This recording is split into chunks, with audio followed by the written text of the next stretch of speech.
Hello class, Professor Ford here. I wanted to check in with a quick video discussing a little bit about the final project and where we were at. I've gotten a lot of questions about this project, and I think that some of us are struggling with the non-traditional nature um, of this. I'm throwing you to the wolves a little bit, quite on purpose. I'm giving you some instruction that is ambiguous, quite on purpose. Why? Well, the goal of this assignment is to create something real and tangible in an environment that mimics what we actually face in the workplace. We have a very clear objective, right? We are trying to create a report on the state of the nonprofit sector in Winnebago County.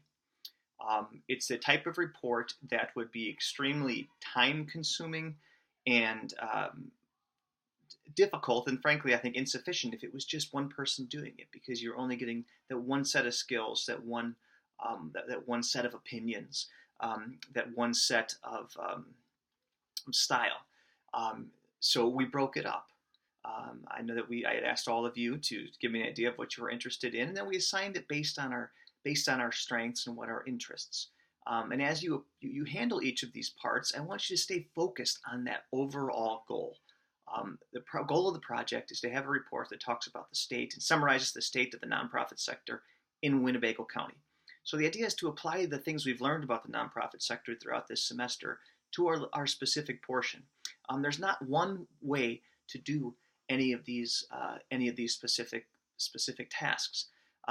That's why, as frustrating as it might be, if you ask me a question like how long does my section need to be, I'm going to say, well, a page or two. It's depending on what you need to say, what is important, what is the best way to reflect to a general audience um, what the state of the nonprofit sector in Winnebago County is in this specific area you happen to be working on. So with that, continue to ask me questions and feel free to ask me questions. But I don't want you all to stress about your grade. This is not a traditional task where you're going to be given a list of, these are your 8 things you have to do, and here's the rubric. I know that can be uncomfortable, but this is the creation of a policy report where all the information we get is useful information. And me serving as editor is a way to make the most out of all of the work that you do, and all the things, the people that have checked in. You're all doing great. You're all on the right track, and I want you to really stay focused on the broad task at hand and not get hung up on things like APA formatting. My people ask me about APA formatting. My response to you is, well, when you see a policy report that appeals to the general public, is it usually written in APA format? And the answer is no, it's not. APA format is for an academic paper. This is not an academic paper. This is an applied policy project. And trust me, it's all going to come together. And trust me, you're all doing great on it. But I do know that it's a little non-traditional. And I do know that some of the interactions that I've had with students, that you might get frustrated that I'm not just giving you a specific list. This is what you got to do, because that's really not what this is. That's not the type of project this is. This is a project where we, as a work team, are trying to create something, and each of us are bringing our unique skill set, unique talents. So I want to make sure that you have everything into me from your portion by August 9th. That's the end of the semester.